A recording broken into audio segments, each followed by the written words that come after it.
నిజమే అన్న, దేవుడు నన్ను మనం నమ్మాలి. ఆహా, డేవిడ్, దేవుని మీరు నమ్ముతున్నారా? ఆబ్వియస్లీ. దేవుడు బలవంతుడని నమ్ముతారా? నమ్ముతాను. ఆయన సమస్తంలో చేయగలడని నమ్ముతారా? నమ్ముతాను. శూన్యాన్ని సృష్టిగా మార్చాడని నమ్ముతారా? నమ్ముతా అన్న.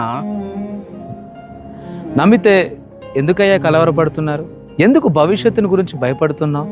విశ్వసించువాడు కలవరపడడు అని రాయబడు. నీలో ఉన్న దేవుని కంటే నీ సమస్య గొప్పదైనప్పుడు భయపడు. నీలో ఉన్న దేవుని కంటే నీ శత్రువు బలం ఎక్కువైనప్పుడు భయపడు. కానీ నీ దేవుడు బలశూరుడని నువ్వు నమ్ముతానంటున్నావు కదా, ఆ నమ్మిక నిజమైతే కృంగిపో. వెలిచూపుల్ని బట్టి కాదు, విశ్వాసంతో అడుగులు వేస్తావు. దేవుని నమ్మడము అని అంటే ఆయన దైవత్వాన్ని ఒప్పుకోవడం మాత్రమే కాదు, ఆడిన మాట తప్పడానికి ఆయన నరుడు కాడు. అన్ని సందర్భాల్లో ఆయన ఆదుకుంటాడని, ఆపత్కాలంలో నమ్ముకొనదగిన సహాయం అని నమ్మాలి.